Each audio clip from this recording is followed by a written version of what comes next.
Hello friends, कैसे हैं? उम्मीद करते हैं कि आप सभी को अच्छे होंगे। आपका मेरे चैनल सरकारी टैलेंट में एक बार फिर से बहुत बहुत स्वागत है।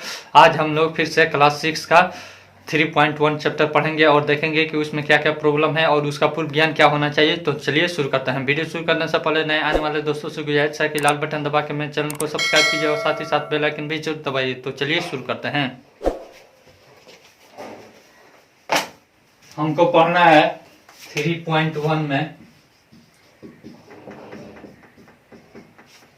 अपवर्तक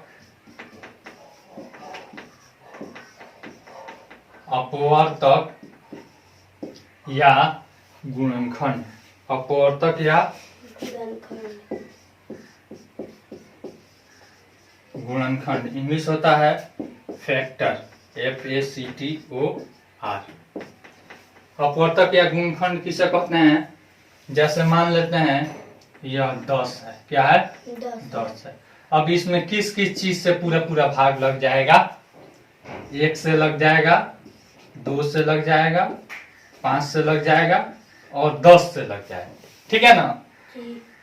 तो जिस संख्या से इस संख्या में पूरा पूरा भाग लगेगा, इस संख्या का क्या कहेंगे? अपवर्तक या गुणनखंड कहेंगे। ठीक है जी। यहाँ पे लिख देते हैं, जिस संख्या से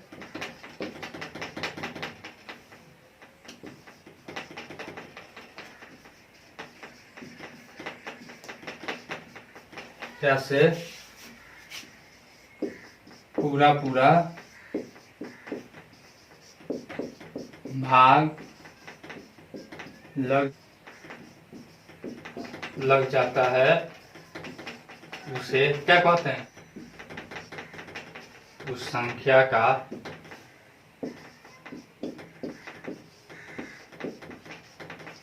गुणनखंड कहते हैं। ठीक है। जैसे में आप देख सकते हैं, 4 ले लेते हैं। 4 में किस किस संख्या से लगेगा? 1 से, 2 से और 4 से। ठीक है ना? तो 4 का अपवर्तक या गुणनखंड क्या हो गया? 1 हो गया, 2 हो गया और 4 हो गया। कोई दिक्कत?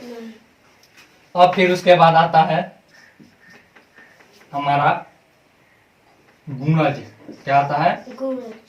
गुणज या अपवर्त्य। ठीक है? मल्टीपल। ठीक है। मल्टीपल किसे कहते हैं? गुणज किसे कहते हैं? अब इस संख्या के पहाड़ा को क्या कहते हैं? या सिंपल हम लिख सकते हैं, पहाड़ा को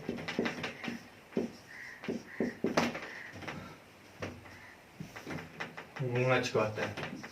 ठीक है ना? गुणज कहते हैं। जैसे में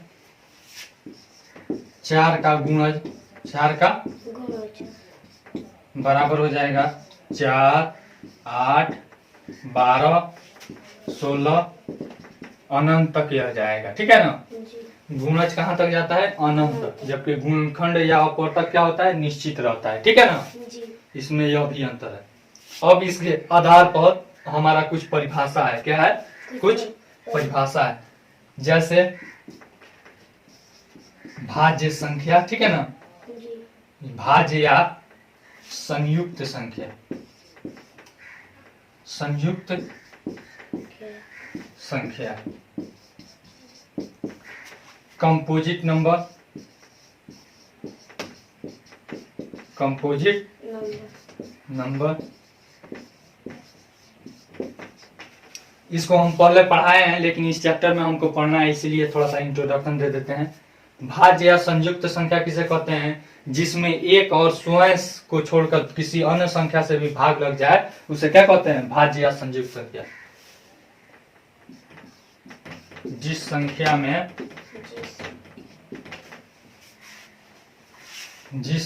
में एक और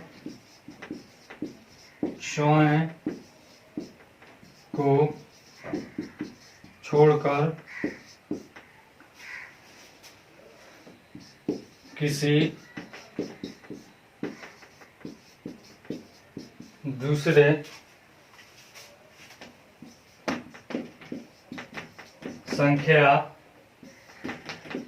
से भी भाग लगे उसे क्या कहते हैं? भाज्य या संयुक्त संख्या कहते हैं। संयुक्त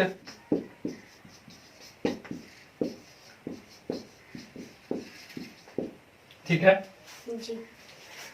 जैसे जैसे देख लीजिए क्या है 4 ठीक है। 4 में किस चीज से भाग लगेगा? 1 से 4 से 1 यानी कि 1 से और स्वयं से भाग तो लगेगा ही ठीक है।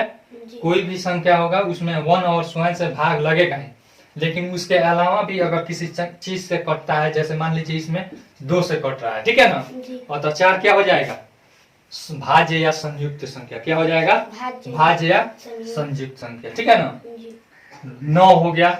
9 में किस किस से भाग लगेगा? 1 से, 9 से और फिर 3 से। 1 और 9 को छोड़कर 3 से भी भाग लग जा रहा है कि नहीं? और तो इसको कहेंगे संयुक्त संख्या है ठीक है। फिर उसके बाद आता है, ऊपर वाला मिटा देते हैं और लिखते हैं अभाज्य संख्या। क्या आता है? अभाज्य संख्या। इसे आप इस तरह से भी डिफाइन कर सकते हैं भाज्य संख्या या संयुक्त संख्या को, अगर जिसका एक और स्वयं के अतिरिक्त कोई अन्य भी गुणनखंड हो ठीक है ना। जैसे अभी गुणनखंड बताए हैं, जिस संख्या में किसी संख्या से भाग लग, जिस संख्या में किसी संख्या से भाग लग जाता है या पूरा पूरा कट जाता है, उसे उस संख्या का क्या कहते हैं? गुणनखंड कहते हैं ठीक है। या हमारा अभाज्य या रूढ़ संख्या। रूढ़ संख्या इसका इंग्लिश होता है प्राइम नंबर ठीक है ना। प्राइम नंबर, देखिए प्राइम नंबर किसे कहते हैं? जस्ट इसका उल्टा है, भाज्य या संयुक्त संख्या का उल्टा है। भाज्य में उस एक और स्वयं को छोड़कर किसी अन्य संख्या से भी भाग लग रही थी नहीं, लेकिन अभाज्य में केवल एक और स्वयं से भाग लगेगा ठीक है ना। लिखते हैं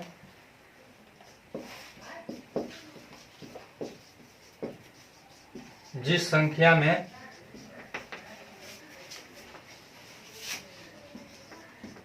केवल एक और स्वयं से ही भाग लगे ठीक है ना। या इसको ऐसे भी आप लिख सकते हैं, जिस संख्या का केवल एक और स्वयं ही गुणनखंड हो ठीक है ना, उसे क्या कहते हैं? अभाज्य संख्या कहते हैं। अभाज्य या रूढ़ संख्या कहते हैं। अभाज्य या रूढ़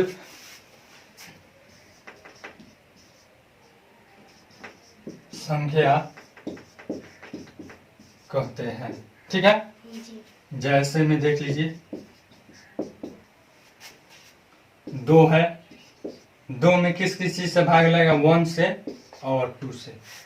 कोई दिक्कत नहीं ठीक है। और फिर देखिए 3 है, 1 से भाग लगेगा और 3 से, और किसी चीज से भाग लगेगा? 5 है, 1 से और फिर 5 से, और किसी चीज से भाग लगेगा? अतः यह 2, 3, 5 यह सब क्या हो जाएगी? अभाज्य या रूढ़ संख्या। कोई दिक्कत नहीं। अब आता है जुड़वा अभाज्य संख्या। क्या आता है? जुड़वा ट्विन प्राइम नंबर।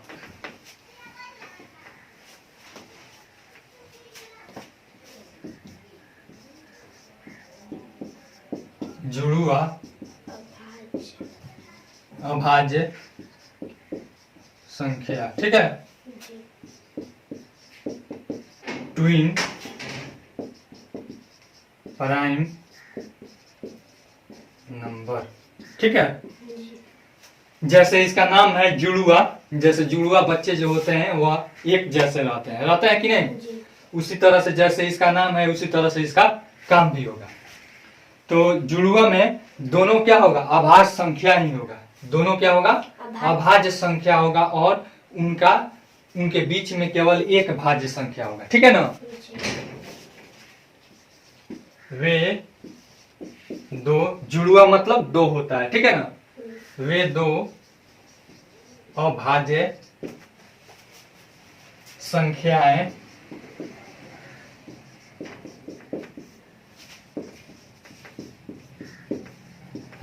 जिनके बीच केवल एक भाज्य संख्या हो। कितना हो? एक भाज्य संख्या हो, उसे क्या कहते हैं? जुड़वा अभाज्य संख्या कहते हैं। उसे जुड़वा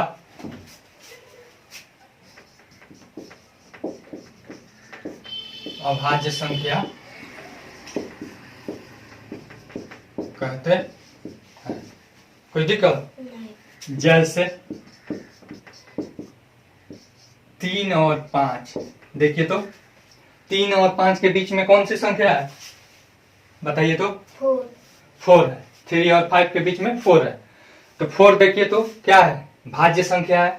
4 को देखिए ना, 1 से भाग लगेगा, 4 से भाग लगेगा, और इस दोनों के अतिरिक्त 2 से भी भाग लगेगा, और तो यह कौन सा संख्या है? भाज्य संख्या, ठीक है ना। अतः यह 3 और 5 क्या हो जाएगी? जुड़वा अभाज्य। क्या हो जाएगी? जुड़वा अभाज्य। इस तरह से और भी संख्याएं हैं हमारी, जैसे में देख लीजिए आपको 7 क्या है? 7 और 5, पहले 5 लिखाएगा, 7, 5 और 7, ठीक है। फिर उसके बाद 11 और 30, ठीक है। उसके बाद 17 और 19, ये सब क्या है? जुड़वा अभाज्य। क्या है? जुड़वा अभाज्य। एक नया नंबर संपूर्ण संख्या। क्या है? संपूर्ण संख्या। Perfect number, perfect number. इसको परफेक्ट क्यों कहते हैं? परफेक्ट इसलिए कहते हैं क्योंकि इसका जो गुणनखंड होता है खुद उसके संख्या के योगफल, संख्या का दोगुना होता है, ठीक है ना। उसके गुणनखंड का योगफल उस संख्या का क्या होता है? दोगुना होता है, इसीलिए इसे कहते हैं परफेक्ट, ठीक है ना। लिखते हैं, वे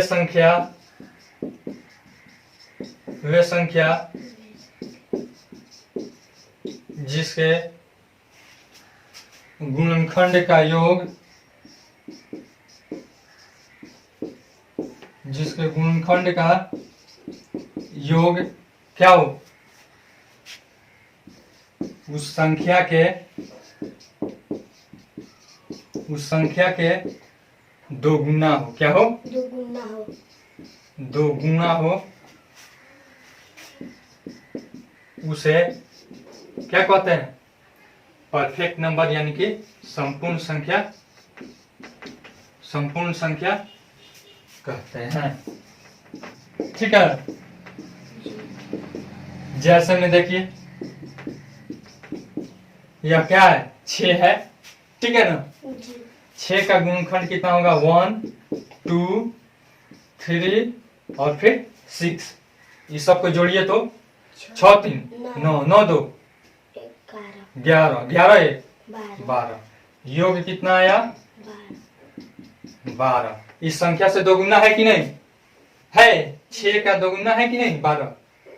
देखिए ना, है ना। और तो 6 को क्या कहेंगे? संपूर्ण संख्या कहेंगे। क्या कहेंगे? Perfect number. कोई दिक्कत?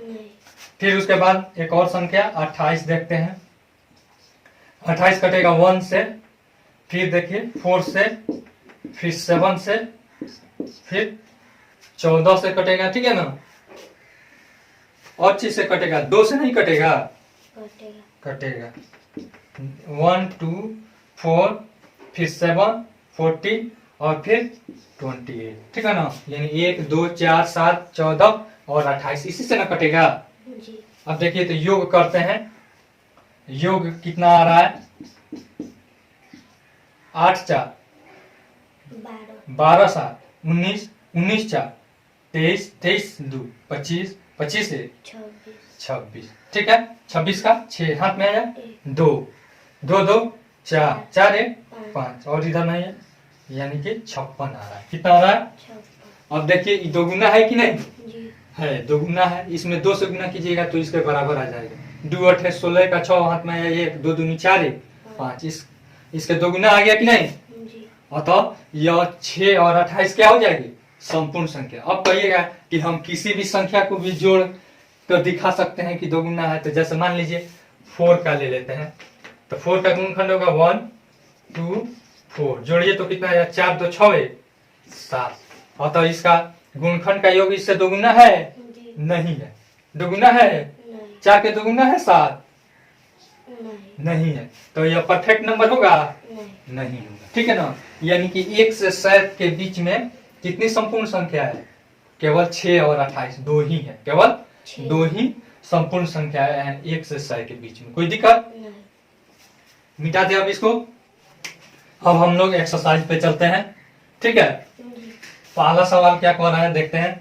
कह रहा है 15 के सभी गुणनखंड लिखे। 15 के सभी गुणनखंड, तो 15 के गुणनखंड क्या हो जाएगा? ऐसे लिख देते हैं, 15 के गुणनखंड बराबर 1 से भाग लगेगा, फिर कितना? 3 से, फिर 5 से कट जाएगा, फिर 15 से हो जाएगा। फिर उसी तरह से दूसरा सवाल है 64 के सभी गुणनखंड लिखे। तो 64 के गुणनखंड, अब यह गुणनखंड कैसे लिखना आएगा, ठीक है ना। कैसे मालूम चलेगा कि इस चीज से कटेगा? तो इसके लिए हमें याद रहना चाहिए विभाज्यता का नियम। क्या याद रहना चाहिए? विभाज्यता का नियम। अभी छोटा मोटा चीज है, ठीक है ना। तो विभाज्यता का नियम अगले हम वीडियो में बताएंगे। 64 के गुणनखंड क्या होगा? 1 से इसमें भाग लगेगा, 1 से तो सभी चीज में भाग लग जाता है, ठीक है ना।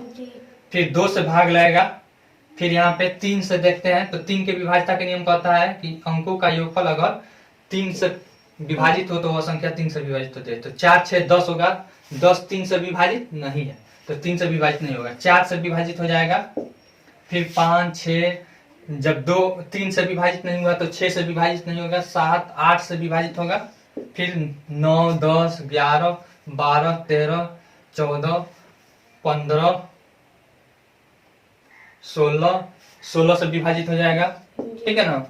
17 18 19 20 21 22 23 24 25 26 27 28 29 30 31 32 से इसके अधिया हो गया।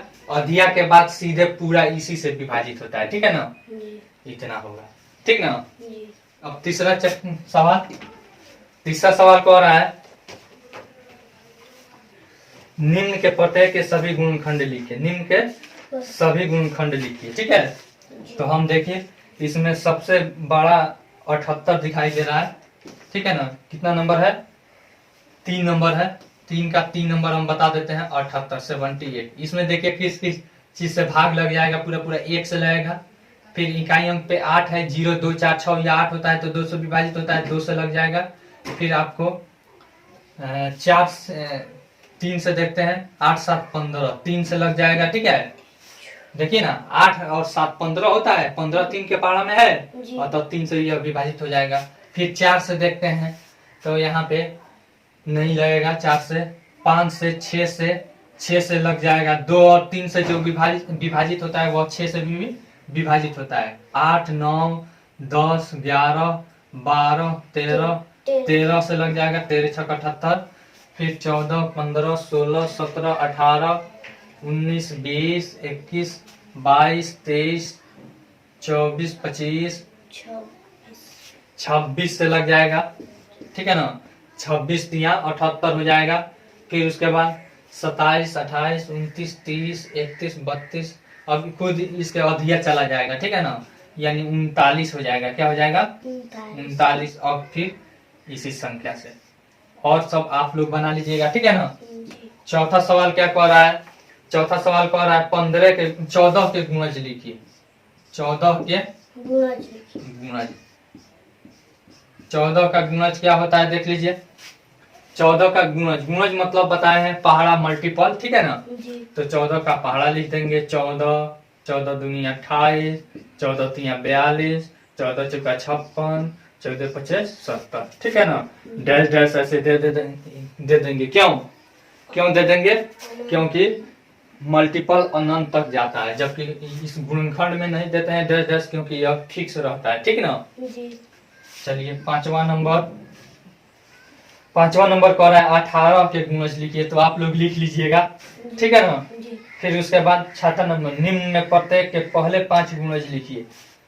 छठा नंबर पहले 5 गुणज, ठीक है ना। देखिए तो पहले 5 गुणज हम देखिए 24 का लिख देते हैं। आपको कितना नंबर है? चौथा नंबर में है 24 का। तो 24 का क्या क्या होगा? देखिए 5 गुणज यानी कि 5 बार इसका पहाड़ा लिख देंगे, ठीक है ना। तो 24 से कम 24, 24 दूनी 48। अब तो 24 का किसी को पहाड़ा याद नहीं होगा, ठीक है। तो क्या करेगा, एक बार 2 से यहाँ पे गुना करके एक बार लिखेगा, ठीक है ना। फिर 3 से गुना करेगा, तो यहाँ पे 24 तिया, यहाँ पे 4 तिया 12 का 2 हाथ में आया, 1 3 दूनी 6 1 7, ठीक है ना। 72 हो गया। फिर 3 मर्त में लिख दिया, तो चौथा मर्त में लिखेगा तो 4 से मल्टीप्लाई करेगा, 4 चौका 16 का 6, 4 दूनी 8 1 9। फिर उसके बाद हो जाएगा हमारा 5 से मल्टीप्लाई किया जाएगा, 5 चौका 20 का 0 हाथ में आया, 2 5 दूनी 10 2 12। इस तरह से इतना लिख दीजिएगा, कोई दिक्कत। फिर उसके बाद पहला भी इसमें देख लीजिए 4 का है, तो 4 का क्या हो जाएगा, 4 एकम 4, 4 दूनी 8, 4 तीन 12, 4 चौका 16, 4 पचे 20। कोई दिक्कत? इस तरह से आप लोग लिख लीजिएगा। उसके बाद 7वां नंबर कह रहा है सबसे छोटी आभाज्य संख्या। तो सबसे छोटी आभाज्य संख्या बताइए तो। सबसे छोटी अभाज्य संख्या क्या होगा? सबसे छोटी अभाज्य संख्या क्या होगा, बता सकते हैं? 2 होगा। क्या होगा? 2। और सबसे बड़ी अभाज्य संख्या, सबसे बड़ी अभाज्य संख्या क्या होगा? नहीं मालूम, क्योंकि अनंत तक जाता है। संख्याएं कहां तक जाती है? अनंत तक। कोई दिक्कत? फिर उसके बाद 8वां नंबर क्या कह रहा है? सम अभाज्य संख्या। सम अभाज्य संख्या क्या हो? सम अभाज्य संख्या।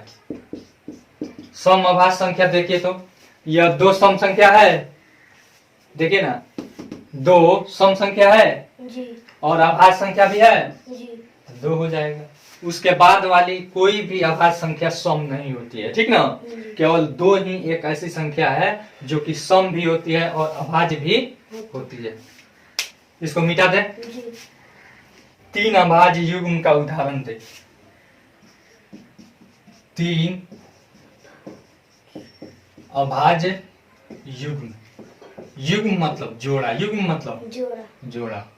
तो लिख दीजिएगा 5 7, है कि नहीं? जी।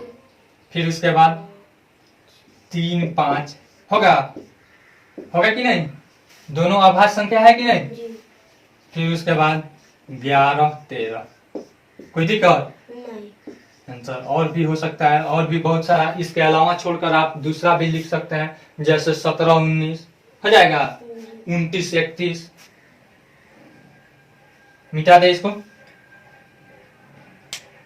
या फिर इसके नीचे बनाते हैं। 10वां नंबर है निम्न में कौन कौन से अभाज्य संख्या है? कौन कौन अभाज्य संख्या है, ठीक है ना। 28 42, फिर उसके बाद 9 31। देखिए तो कौन कौन अभाज्य संख्या है। 23 में 1 और 23 के अलावा किसी चीज से भाग लगेगा? देखिए नहीं लगेगा। 28 में देखिए तो ये तो 2 से सीधा दिख रहा है, 2 से भाग लग जाएगा कि नहीं? 42 इसमें भी 2 से भाग लग जाएगा, इकाई अंक पर 2 है कि नहीं? और यह 3 से भाग लग जाएगा। तो इस तीनों को छोड़कर इसमें और इसमें 31 में किसी चीज अन्य संख्या से भाग नहीं लगेगा, केवल 1 और 31 से इसमें लगेगा और इसमें 1 और 23 से, ठीक है ना। तो लिख देंगे अभाज्य संख्या बराबर 23 और 31। कोई दिक्कत? 11 नंबर है, सबसे छोटी संयुक्त संख्या बताए। संयुक्त संख्या मतलब भाज्य संख्या, ठीक है ना जी। सबसे छोटी संयुक्त संख्या। संयुक्त संख्या किसे कहते हैं? जिसमें एक और स्वयं को छोड़कर किसी अन्य संख्या से भी भाग लग जाए, ठीक है ना। जी। तो देखिए तो 4 में 1 से और 2 से और फिर 4 से भाग लगेगा। यह 4 संयुक्त संख्या है कि नहीं? है। तो सबसे छोटा यह संयुक्त संख्या, अगर इससे कम लीजिएगा कहिएगा कि 2 हो जाएगा। क्या हो जाएगा? 2। तो 2 में किस किस चीज से भाग लगेगा? 1 से और 2 से, और किसी चीज से भाग लगेगा? तो यह संयुक्त होगा। क्या हो जाएगा? वह हो जाएगा अभाज्य, ठीक ना। और तो सबसे छोटी अभाज्य संयुक्त संख्या कौन होगी? 4। कितना हो? कौन होगी? 4। कोई दिक्कत? लिख देंगे बराबर 4 है। 12 नंबर कह रहा है 100 से कम 5 क्रमागत संयुक्त संख्याएं लिखिए जिनके बीच कोई अभाज्य संख्या न हो। देखिए 100 से कम, 100 से 5 क्रमागत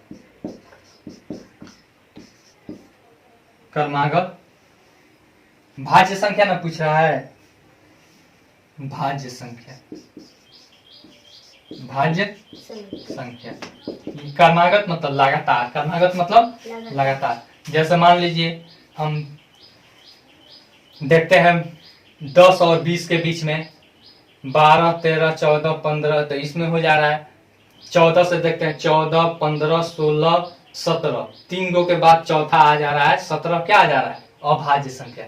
फिर 20 में देखते हैं 20 से 30 के बीच में हमारा 21, 22, 23, फिर क्या हो जा रहा है? हमारा अभाज्य हो जा रहा है। 24 से देखते हैं 24, 25, 26, 27, 28। देखिए यह हो जा रहा है। देखिए तो यहाँ पे 24 हो गया, भाज्य संख्या है 24। 2 से भाग लगेगा कि नहीं? जी। फिर 25, इसमें 5 से भाग लग जाएगा। जी। फिर 26, 2 से भाग लग जाएगा। जी। फिर 27, 3 से भाग लग जाएगा, लगेगा। जी। फिर 28। देखिए तो ठीक है, जी। इसमें 2 से भाग लग जाएगा, ठीक ना। इसके अलावा भी बहुत सारी संख्याएं हो सकती है जो लगातार 5 भाज्य संख्या होगी और जिनके बीच में कोई भी अभाज्य संख्या नहीं होगा। 13 नंबर देखते हैं, किसी संख्या के इकाई स्थान पर 5 है, यदि वह संख्या 150 और 200 के बीच की हो तो वह संयुक्त होगी अथवा अभाज्य। अब देख लीजिए 150 और फिर 200 के बीच, 200 के बीच कौन कौन सी संख्या होगी जिसका इकाई अंक क्या हो? 5 हो। इकाई अंक क्या हो? 5 हो। तो देखिए 155 हो जाएगा, यह भी 5 से विभाजित हो जाएगा। फिर 165 हो जाएगा, यह भी 5 से कट जाएगा। 175, यह भी 5 से कट जाएगा। 185, यह भी 5 से कट जाएगा। 195, यह भी 5 से कट जाएगा। यानी कि कौन संख्या होगी? भाज्य संख्या की अभाज्य संख्या? बताइए तो। भाज्य संख्या कौन सी संख्या होगी? भाज्य संख्या या संयुक्त संख्या, ठीक है ना। मतलब एक और स्वयं को छोड़कर किसी अन्य संख्या से भी नहीं कट जा रही है। अतः कौन सी संख्या होगी? लिख देंगे अतः भाज्य संख्या होगी, ठीक है ना। मिटा दे इसको। 14 नंबर कह रहा है 10 से बड़ी किसी संख्या के अभाज्य होने के लिए उसके इकाई स्थान पर कौन कौन से अंक हो सकते हैं? देखिए तो सम तो होगा ही नहीं। 10 से बड़ी अभाज्य संख्या का इकाई अंक। ठीक है ना। तो क्या क्या हो सकती है देखिए, सम संख्या को छोड़ दीजिए, सम संख्या तो होगा नहीं, 2 4 6 8 और 0, इस संख्या को छांट लीजिए। अब बचा हमारा क्या, 1 3 5 7 9, यही ना बचा। अब जिसका 5 रह जाएगा, इकाई 5, जैसे मान लीजिए 1 के बाद 5 आ रहा है, तो यह ऑटोमेटिक 5 से विभाजित हो जाएगा। 5 के विभाज्यता का नियम क्या कहलाता है हमारा, कहलाता है कि जिस संख्या का इकाई अंक 5 या 0 होगा वह 5 से विभाजित हो जाता है। तो इसका इकाई अंक अगर किसी का भी 5 रहेगा तो वह 5 से विभाजित हो जाएगा, तो अभाज्य संख्या होगी नहीं, होगी नहीं। तब क्या हो सकता है, 1379 बराबर 137 और 9। ठीक है ना। जी।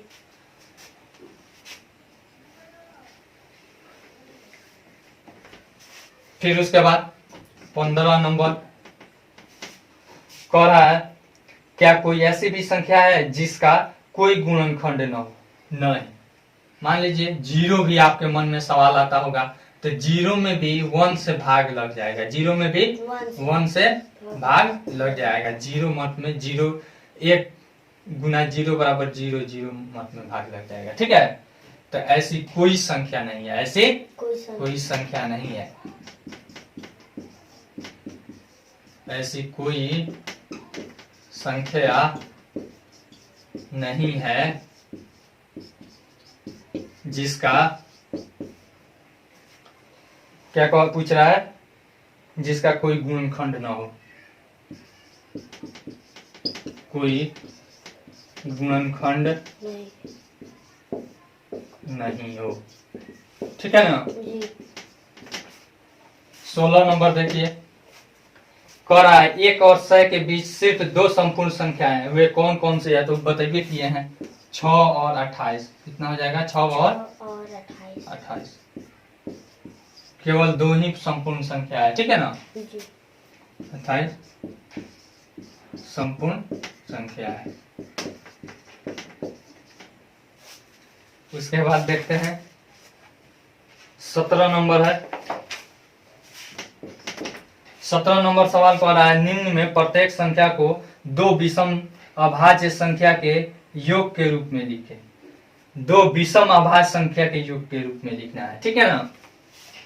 तो अब देखिए, जैसे मान लेते हैं 100, क्या है 100, तो अब इसको 2 विषम अभाज्य संख्या के योग के रूप में लिखना है। विषम संख्या में लिखना रहता तो फर्क हो जाता।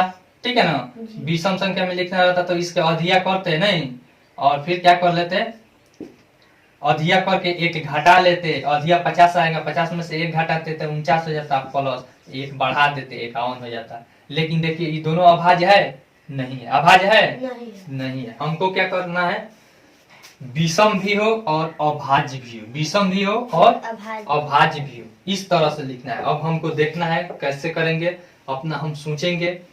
मान लीजिए 50 के निकटतम देखिए तो कौन सा है, 47 है। क्या है, 47 है कि नहीं जी। अभाज्य संख्या है।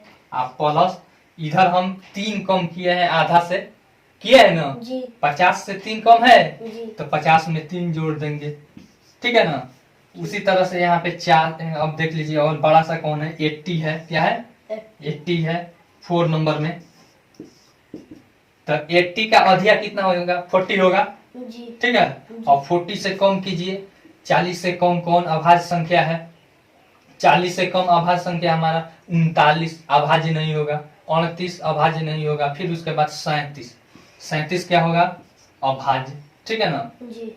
अब इधर 3 गो कम किए हैं तो अधिया में 3 आप बढ़ा दीजिए। ठीक है ना जी। तो 40 3 43, कोई दिक्कत देखिए कितना आसान है कि नहीं जी। घबराना नहीं है, सब आसान है।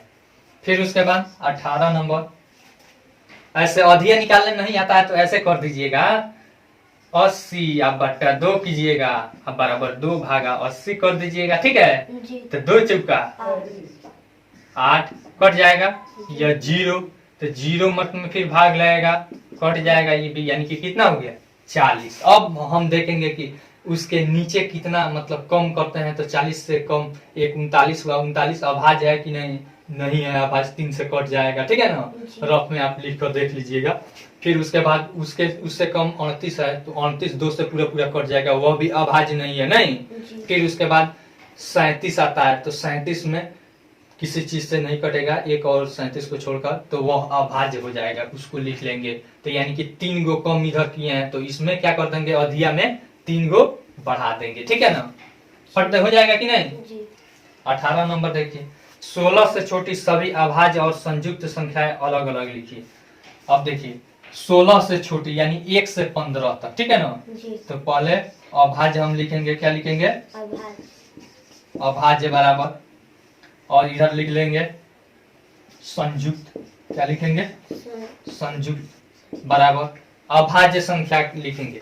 तो अभाज्य संख्या कौन कौन सा होगा, 2 होगा, फिर उसके बाद 3 होगा, फिर उसके बाद 5 होगा, और 16 से नीचे 15 तक लिखना है, नहीं।